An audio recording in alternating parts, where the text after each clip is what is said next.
Weekdays, the Bernie segment tonight. There have been charges the media is inflaming the Baltimore situation. President Obama weighed in on that. And one burning building will be looped on television over and over and over again, and the thousands of demonstrators who did it the right way, I think, have been lost in the discussion. Joining us now in Miami, the purveyor, BernardGoldberg.com. Mr. Goldberg, is that a fair point the president just made? Half of it is.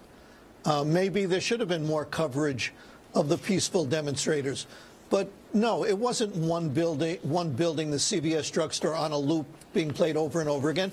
There were over 40 buildings that were set on fire by the arsonists and rioters.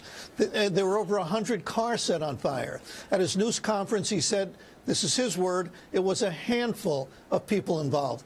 That's wishful thinking. And reporters did not inflame anything in this case in Baltimore. But I understand why the president and a lot of city officials in Baltimore aren't happy with the coverage, because they understand the power of images, okay? And I'll be delicate on how I say this. They understand how many Americans are perceiving those images, okay? I don't know what happened in that police van, and I'm not going to be shocked no matter what conclusion it turns out to be. But reporters didn't start this fire.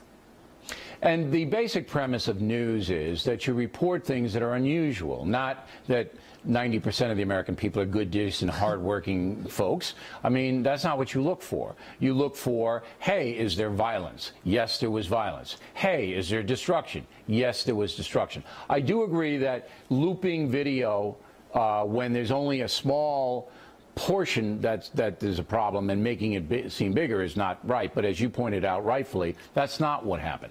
However, some people do grandstand in these things, both in the media and on the street. And a good reporter has got to get away from that.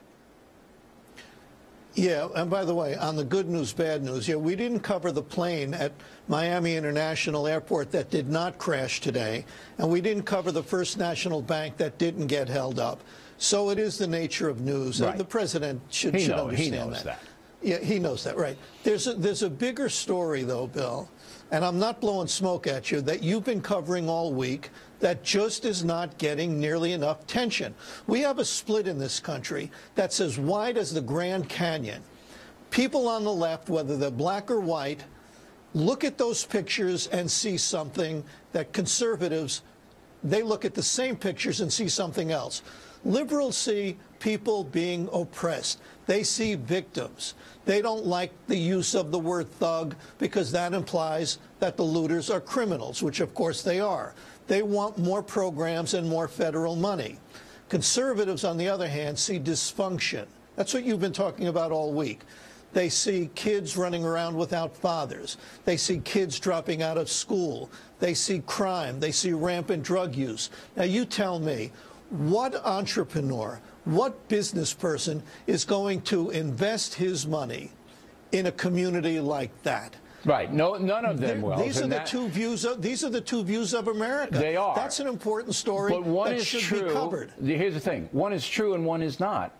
One is just a fiction. To say that a person who will hurt another person is entitled to do so because the government doesn't provide the perpetrator, the offender, with a job, when the offender in many cases doesn't want the job, would rather sell drugs in a lazy way to make cheap money by destroying other people, to put forth that is justification for the vigilante violence you're seeing is just a lie and an insult to every hardworking American. So, you know, the equivalency is like 0 to 91 on the side of personal responsibility.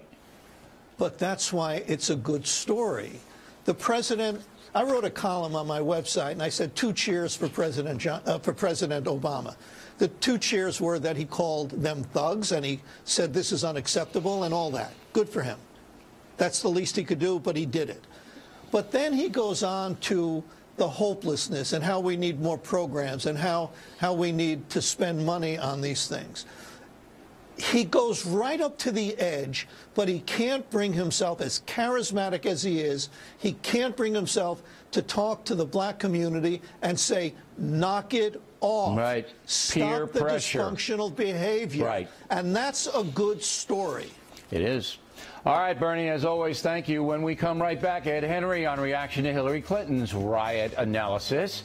And Dana Perino has some thoughts on Baltimore as well. The Factor continues all across the USA and all around the world.